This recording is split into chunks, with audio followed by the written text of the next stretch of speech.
नमस्कार मंडळी. सनातन शास्त्रमध्ये तुम्हा सर्वांचं अगदी मनापासून स्वागत आहे.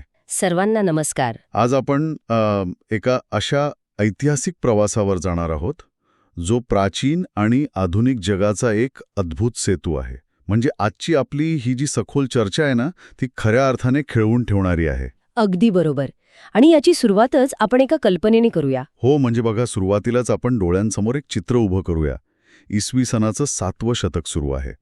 एक माणूस चीनमधून भारताकडे पायी आणि समुद्री मार्गाने प्रवासाला निघतो. आणि हा काही आजच्यासारखा विमानाचा सुखकर प्रवास नाहीये बरं का. अजिबात नाही. वाटेत भयानक वादळे येतात. त्याचा एकमेव मित्र आजाराने मरण पावतो. तो स्वतः अतिशय गंभीर आजारी पडतो. बापरे. हो ना. आणि एवढंच नाही, वाळवंट आणि अनोळखी प्रदेश पार करताना लुटारू त्याला लुटतात. अक्षरशः त्याच्या अंगावरचे कपडेही हिरवून घेतात. तरीही तो माणूस थांबत नाही. एक्झॅक्टली. तो थांबत नाही. एकटा, आजारी, विवस्त्र अवस्थेत तो हजारो मैल पुढे चालत राहतो. आता साहजिकच मला असा प्रश्न पडतो की का? एखादा गुप्त खजिना शोधण्यासाठी? की नवीन प्रदेश जिंकण्यासाठी? नाही, एका विद्यापीठात प्रवेश मिळवण्यासाठी. आणि यातली सर्वात थक्क करणारी गोष्ट म्हणजे हा कोणताही काल्पनिक चित्रपट नाहीये. हा नोंदवलेला इतिहास आहे. अगदी खरंय. ते विद्यापीठ म्हणजे आपलं प्राचीन नालंदा. हो. आजच्या या चर्चेत आपण चीनी अभ्यासक यिजिंग याच्या स्वतःच्या नोंदींमधून नालंदाचे जे रूप उलगडणार आहोत ते खऱ्या अर्थाने अवाक करणार आहे.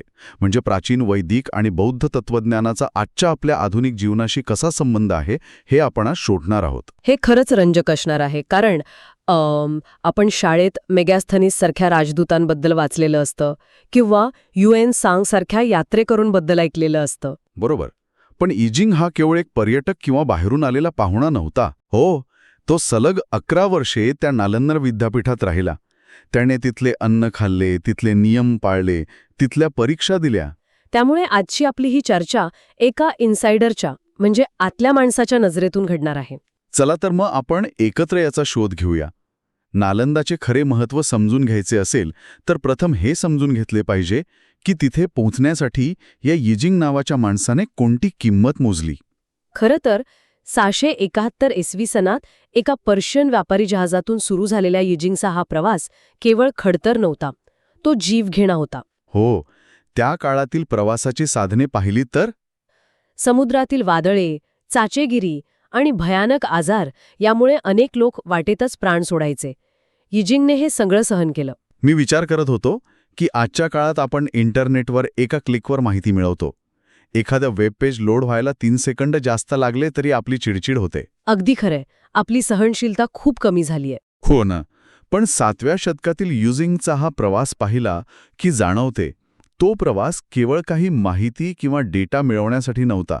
खऱ्या ज्ञानप्राप्तीसाठी असलेला तो एक अतूट ऋणानुबंध होता. क्या बात आहे. ऋणानुबंध हा शब्द खूप अचूक आहे इथे. स्मार्टफोन किंवा खिशात पैसे नसताना केवळ शिक्षणासाठी संपूर्ण जग ओलांडण्याची ही जी ओढ आहे ना, ती माणसाच्या केवळ मेंदूतून येऊ शकत नाही. ती थेट त्याच्या हृदयामधूनच येऊ शकते. हे अगदी अचूक विश्लेषण आहे तुमचं. ज्ञानाची ही ओढ एक मोठं ग्रॅव्हिटेशनल फील्ड किंवा गुरुत्वाकर्षण तयार करत होती. म्हणजे नालंदाचं आकर्षण एवढं होतं? प्रचंड. 7व्या शतकात नालंदाची ख्याती एवढी होती की जगाच्या कानाकोपऱ्यातून अभ्यासू लोक या ज्ञानाच्या गुरुत्वाकर्षणामुळे नालंदाकडे खेचले जात होते. वाटेत मृत्यू आला तरी बेहतर, पण तिथे पोहोचायचेच हा ध्यास होता. बापरे. आणि जेव्हा हा माणूस एवढे प्रचंड कष्ट करून मृत्यूच्या दाढेतून परत येऊन नालंदामध्ये पोहोचला तेव्हा तिथे नेमके काय चित्र होते? तेच तर सगळ्यात मोठं आश्चर्य होतं. कारण बाहेरून येणाऱ्याला तिथल्या इमारती दिसतील, पण यिजिंगने तिथला समाज पाहिला. नोंदींनुसार तिथे 3,500पेक्षा जास्त आंतरराष्ट्रीय भिक्षू एकाच वेळी एकाच छताखाली राहत होते. हो, आणि हे काही सोपं काम नाहीये. अजिबात नाही. आजकाल एखाद्या सोसायटीमध्ये 100 लोक असले तरी पार्किंगवरून भांडणं होतात.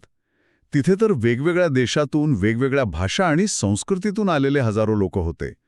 हा एवढा मोठा समूह एकत्र शांततेत कसा राहत होता? हा एक मोठा प्रशासकीय प्रश्न आहे, आणि याचं उत्तर त्यांच्या अत्यंत काटेकोर शिस्तीत आणि विनय या नियमावलीत लपलं आहे. विनय म्हणजे डिसिप्लिन? हो, मोनॅस्टिक डिसिप्लिन.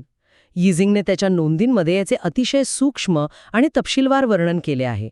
त्याने हे जे नियम लिहिले आहेत ना, ते वाचून आजचे मॅनेजमेंट तज्ज्ञही आश्चर्यचकित होतील. अच्छा, असे काही नियम होते त्यात? उदाहरणार्थ, दात स्वच्छ करण्यासाठी कोणती काडी वापरायची, ती काडी कशी चावायची, हात कसे धुवायचे. एक सेकंड, हात कसे धुवायचे याचेही नियम. तो की हे लोक जगातील सर्वोच्च तत्वज्ञानाचा अभ्यास करत होते. बरोबर.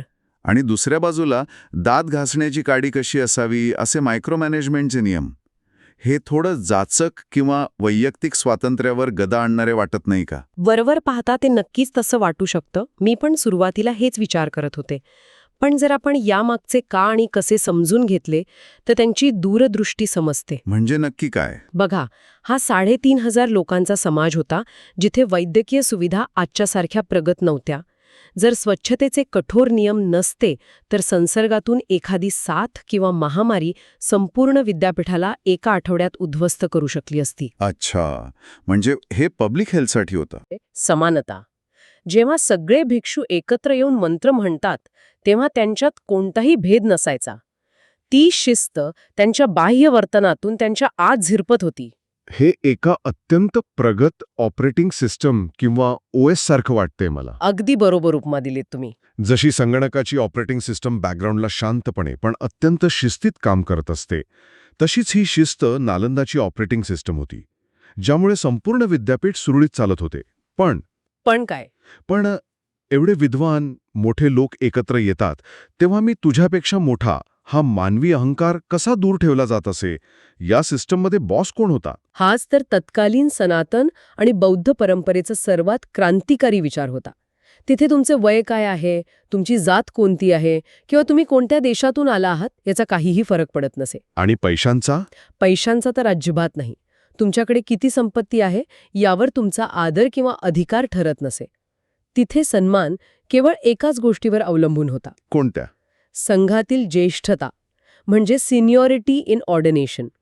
तुम्ही भिक्षू म्हणून संघात कधी प्रवेश केलात यावर तुमची जागा ठरत असे. म्हणजे समजा चीनमधील एखादा अत्यंत श्रीमंत उमराव किंवा राजघराण्यातील व्यक्ती काल तिथे भिक्षू म्हणून दाखल झाला असेल, हो, तर त्याला 10 वर्षांपूर्वी भिक्षू झालेल्या एका अत्यंत सामान्य गरीब पार्श्वभूमीतून आलेल्या व्यक्तीसमोर झुकावे लागत असे. नक्कीच, 100%.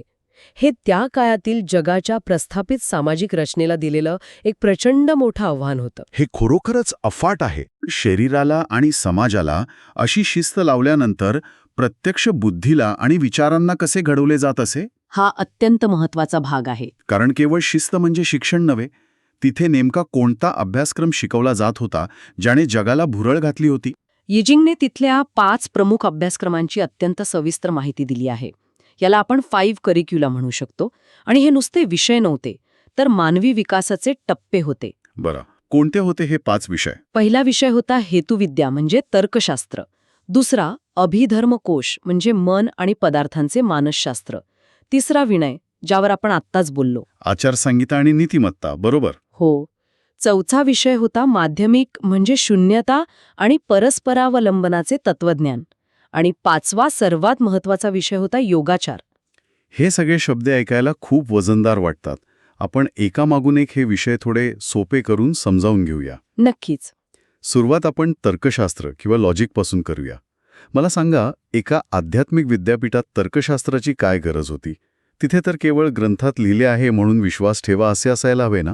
इथेच तर प्राचीन भारतीय शिक्षण व्यवस्थेचे वेगळेपण आहे. तिथे अंधश्रद्धेला अजिबात थारा नव्हता. अच्छा.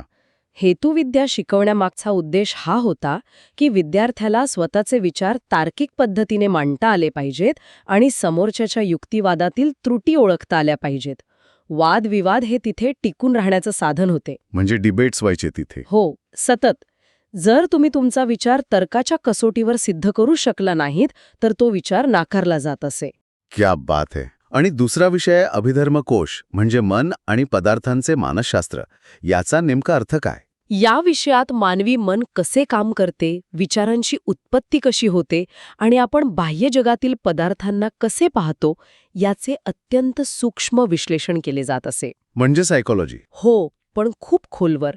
म्हणजे केवळ मला राग आला असे नाही, तर राग ही भावना मनात कशी आणि का निर्माण झाली, तिचं मूळ काय आहे याचा वैज्ञानिक शोधात घेतला जायचा. हे तर आजच्या कॉग्निटिव्ह सायकोलॉजी सारखे वाटतंय एकदम. अगदी तसंच. आणि चौथा विषय तुम्ही माध्यमिक. बरं. शून्यता आणि परस्परावलंबनाचे तत्वज्ञान.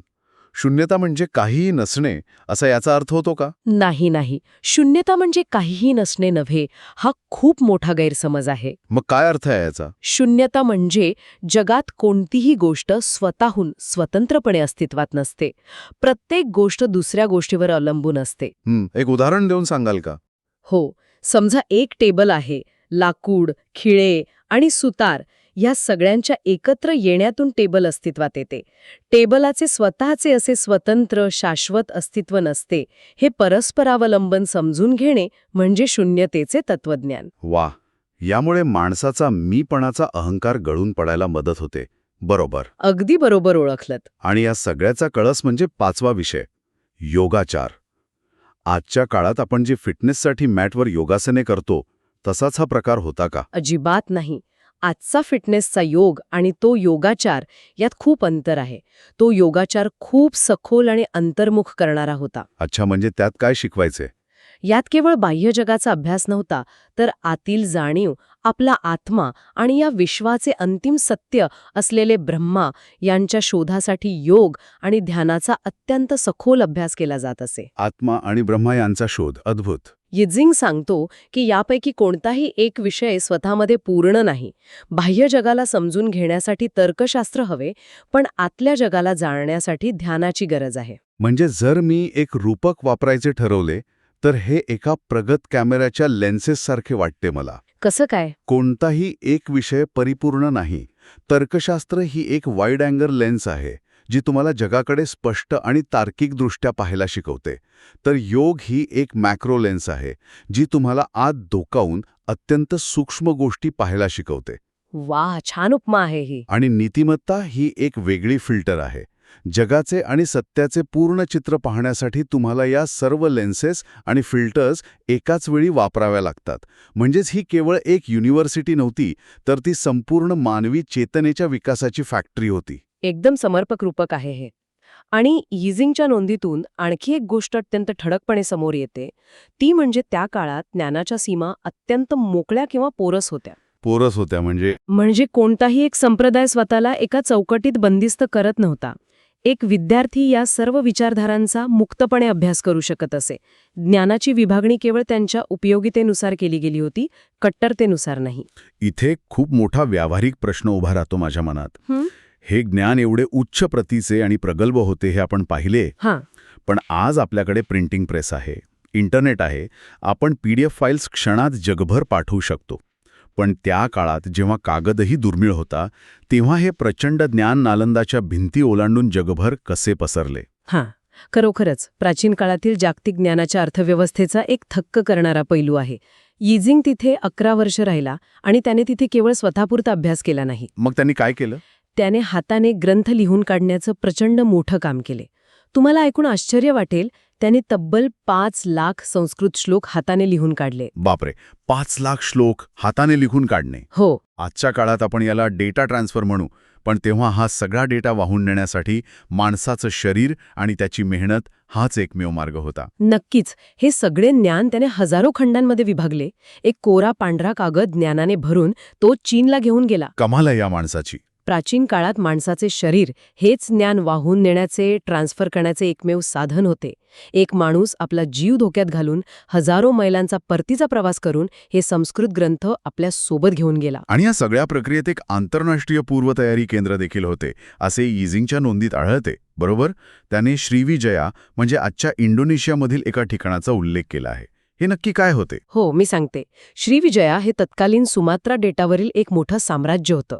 यिझिंग चीनी भिक्षूंना सल्ला देतो की थेट नालंदाला जाऊ नका. का बरं? आधी श्रीविजयामध्ये 1-2 वर्ष राहून संस्कृत शिका, तिथल्या नियमांचा अभ्यास करा आणि मगच नालंदामध्ये प्रवेशासाठी जा, कारण नालंदाचे स्टँडर्ड्स अत्यंत उच्च होते. अच्छा, म्हणजे ही एक प्रकारची प्रवेशपूर्व तयारी किंवा आजच्या भाषेत सांगायचे तर एंट्रन्स एक्झाम प्रेप होती. तर अगदी तसंच इंडोनेशियातील राजे मुद्दाम अशी केंद्रे चालवत होते, जेणेकरून त्यांच्या विद्यार्थ्यांना नालंदामध्ये प्रवेश मिळावा. यावरून नालंदाचे जागतिक स्तरावरील महत्त्व अधोरेखित होते. हे खरोखरच आश्चर्यकारक आहे. म्हणजे प्राचीन काळातील ते एक आंतरराष्ट्रीय हब होते. आणि मला सांगा, जेव्हा यिझिंग हे अथांग ज्ञान घेऊन चीनला परतला, तेव्हा तिथे त्याचे स्वागत कोणी केले? तत्कालीन जगातील अत्यंत शक्तिशाली स्त्रीने, चीनच्या महाराणी वू झेतियनने स्वतः त्याचे आणि त्या ग्रंथांचे भव्य स्वागत केले. इथे मला असे वाटते की महाराणी वू झेटियनने हे स्वागत केवळ एका धार्मिक श्रद्धेपोटी केले नसावे.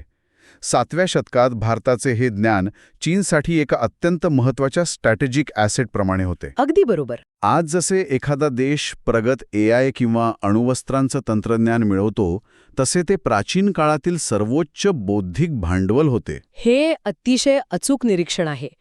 ते ज्ञान केवळ पूजेसाठी नव्हते, तर राज्याच्या आणि समाजाच्या बौद्धिक विकासासाठी ती एक मोठी गुंतवणूक होती. हां.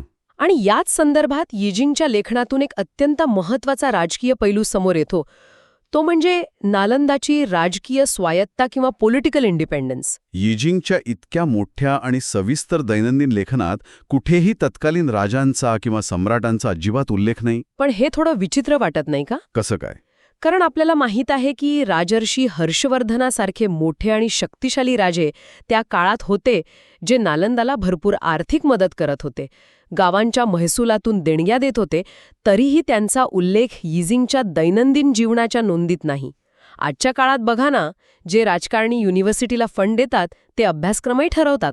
हेच तर नालंदाचे सर्वात मोठे वैशिष्ट्य आहे. राजे आर्थिक मदत करत होते, पण ते विद्यापीठाच्या कारभारात किंवा अभ्यासक्रमात हस्तक्षेप करत नव्हते. हे आजच्या काळात दुर्मिळ आहे. हो ना. युएन सांगच्या लेखनात राजांचा उल्लेख येतो कारण तो बाहेरून आलेला राजेशाही पाहुणा होता आणि त्याला राजांचे आदरातिथ्य मिळाले होते. पण यिजिंग, जो एक सामान्य भिक्षू म्हणून आत राहत होता, त्याच्या नोंदी दाखवून देतात की नालंदा हे कोणत्याही राजाच्या किंवा सत्तेच्या अधीन नव्हते. म्हणजे ते पूर्णपणे स्वायत्त होतं. हो, ते स्वतः एक स्वायत्त आणि स्वतंत्र विद्यापीठ होते. त्याची स्वतःची अर्थव्यवस्था होती, स्वतःचे प्रशासकीय नियम होते.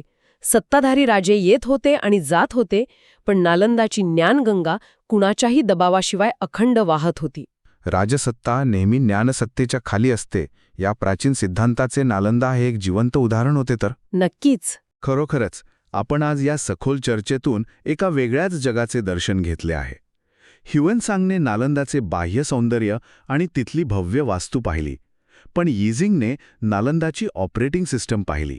आणि ती सिस्टीम आजही आपल्याला खूप काही शिकवून जाते.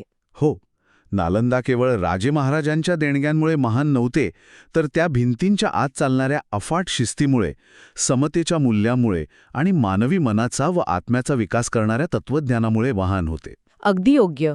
केवळ माहिती गोळा करणे म्हणजे शिक्षण नाही, तर मानवी चेतनेचा, चारित्र्याचा विकास करणे म्हणजे खरे शिक्षण. हा धडा यिजिंगच्या नजरेतून आपल्याला मिळतो. आणि हे ज्ञान मिळवण्यासाठी लागणारी शारीरिक आणि मानसिक किंमत यिजिंगने मोजली, म्हणूनच तो वारसा पुढे नेऊ शकला. अगदी खरंय. आणि याच विचारासोबत या चर्चेच्या शेवटी एक सखोल आणि विचार करायला लावणारा प्रश्न श्रोत्यांसाठी सोडून जाऊया. आजच्या जगात आपल्याकडे माहितीचा महापूर आहे. इंटरनेटवर सर्व काही उपलब्ध आहे. हो, पण तेव्हाने आजच्या सगळ्या युनिव्हर्सिटीज आणि इंटरनेट सर्व्हर अचानक नष्ट झाले, तर यिजिंगसारखे हजारो मैल चालून खऱ्या ज्ञानाचा तो वारसा स्वतःच्या जीवावर वाहून नेण्याची क्षमता आणि तो ऋणानुबंध आज आपल्या समाजात उरलाय का? हा खरोखरच अंतर्मुख करणारा प्रश्न आहे.